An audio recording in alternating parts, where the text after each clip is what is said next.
guys, it's Elizabeth from Gabriel Family Adventures, and today I'm going to share a quick video with you all of some tips and tricks on packing for a long trip. So my family and I tomorrow night are flying out for 22 days to go to Europe, specifically Northern Europe.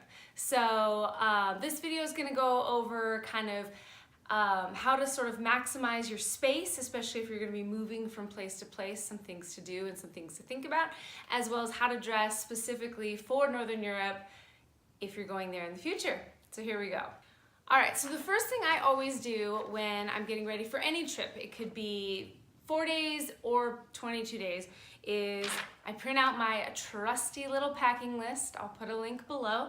And what this does is it just helps me stay organized so I don't forget my toothpaste.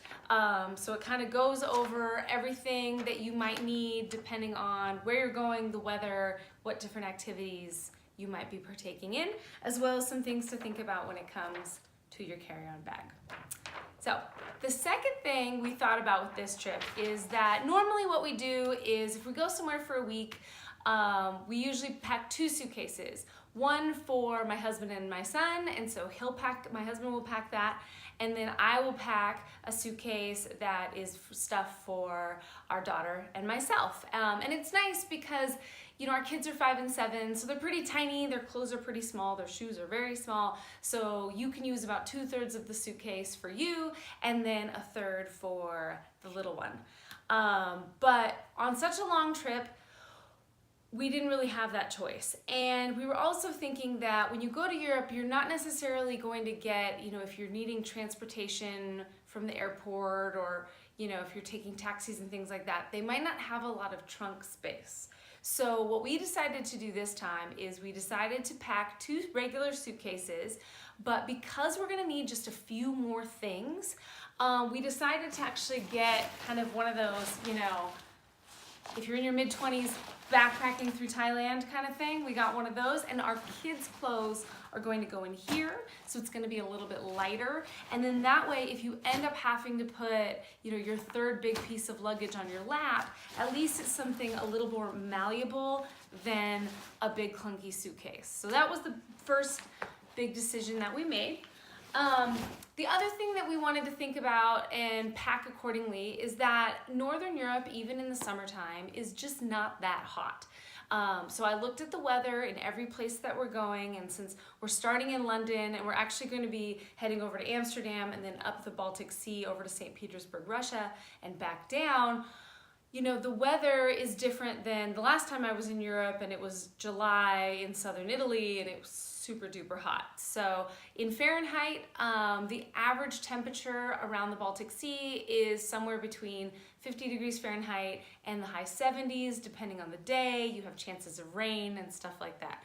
So a couple things I decided to pack this time that I normally never pack is I decided to pack 1 warm jacket. Almost everything I'm packing is black or gray or blue because then that way it's interchangeable. So I decided to pack not 1, not 2, but 3 jackets. I never do this. So I packed kind of a warm one. I packed a waterproof kind of light one, so if we're out hiking or biking and, you know, it's calling for some sprinkles that day, I've got that covered. And then I also decided to pack a suit jacket because what's nice about this is then if you're repeating your shirts, you can kind of throw this over it and it mixes up your outfit a little bit.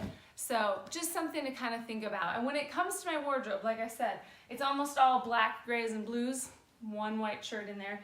And that makes it easy to kind of intermix them. We are staying in an Airbnb for part of our trip, so hopefully we can do a little bit of laundry there. So we're packing pretty light.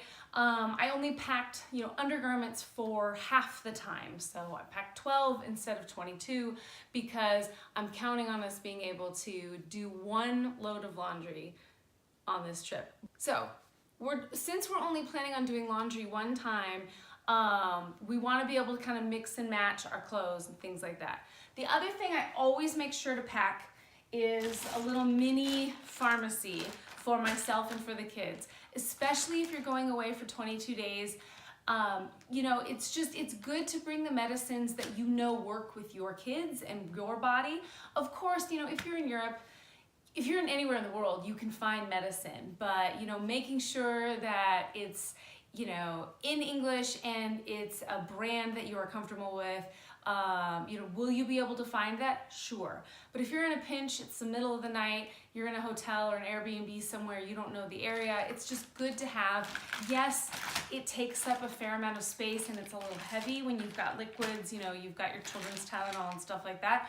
But I think this is invaluable when it comes to any kind of travel, because I swear someone always gets sick when you're on vacation. So just having it there is wonderful.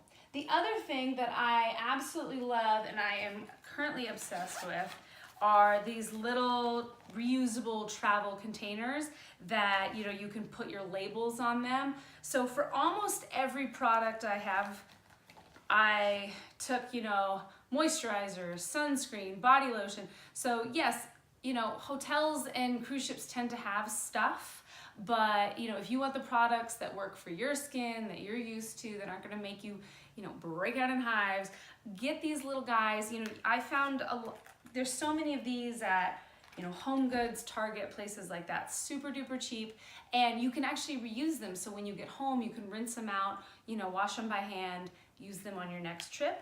So that way you don't have to bring full size products, but you also don't have to, you know, hope and wish that your hotel or wherever you're staying has the stuff you want.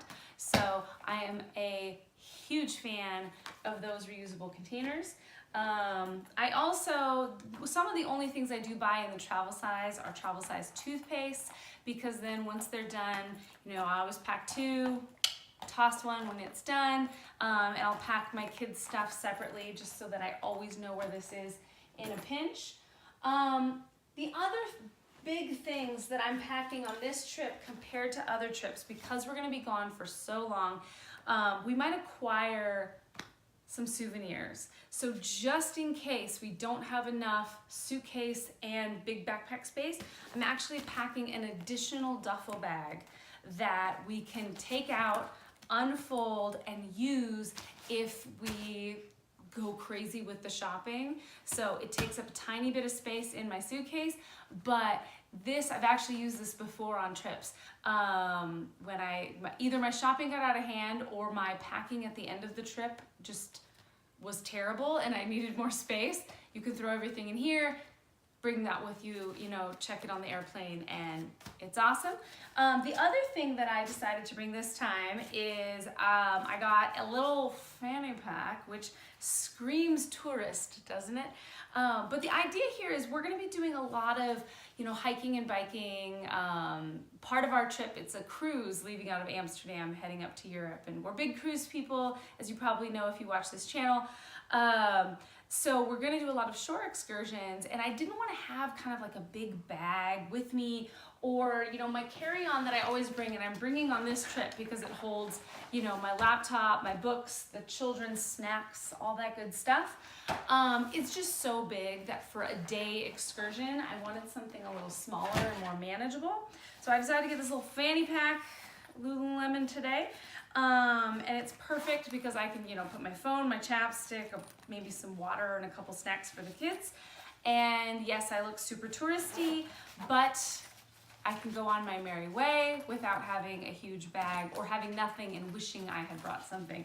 So I decided to bring that, and I'm going to attempt something a little crazy. And that is, I'm only packing 4 pairs of shoes for 22 days, which, you know, women of the world, that's nuts, right? Well, check this out.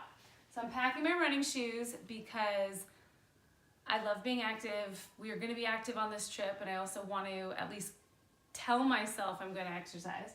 I'm packing some flip-flops just because they're kind of nice walking around, you know, if you're on the boat or in the hotel and you want to run out, get some ice, things like that. It's nice to just throw on some shoes. I'm packing 1 pair of dress shoes, the most universal, easy black pump on planet Earth. They're actually really comfortable too. Packing those, and all my dresses just better go with these. And then lastly, I am packing, and I am not sponsored by Rothy's, although my friends would think I am because I am that obsessed. I'm packing these black Rothy's, and if you've never tried Rothy's, boy do I have news for you. These are the greatest shoes on planet Earth. Why?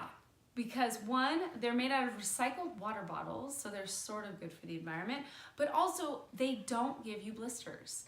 The first pair I ever bought, I wore them around Ireland for an entire week. Rain, cobblestone streets, not one blister. They do get a little funky if you're wearing them without socks, and you just throw them in the washing machine when you get home. They come out good as new. They're a little on the pricey side, and so I will link a little discount thing for $20 off if you're interested in getting some Rothy's. Again, not sponsored, I'm just obsessed. I have 4 pairs. My daughter has 2 pairs. Actually, I'm packing hers as well because they're so great. And you know, not getting blisters in the middle of a vacation is worth every penny. So I recommend these. The other reason I recommend these is because people in Europe are fashionable. You know, it's different than going on a beach vacation where you can just throw on flip-flops and a sundress and be fine. You know, people in Europe are super stylish because the weather's a little cooler. They tend to just, I feel like they always just look so put together. And so I feel like this adds a little flair that you can still walk around in these all day long and not look like a super tourist, especially because I'm already wearing a fanny pack. So if I'm already looking a little American, at least I can try to balance it with something else. So there is that to think about. You might want to also pack, depending on where you're going, you might want to pack the outlet adapters. So if you're bringing, say, you know, like a flat iron, for example. You know, most hotels, cruise ships, all that, they're gonna have a blow dryer, but if you wanna bring another device, you might wanna also get an adapter, because depending on, if you're staying in older hotels, older Airbnbs, stuff like that, it might not fit in the outlet. The ship we're going on is a Royal Caribbean, so I am confident that the outlet will work for my device. But that is also something to think about. So if you have any questions about packing for any kind of trip, long trip, short trip, whatever, please put those below and subscribe to this channel. I'm going to be uploading heaps of videos about fun things to do in Europe, and we also have many other trips planned in the near and distant future, so check those out by subscribing below. Thank you so much, and I'll see you later.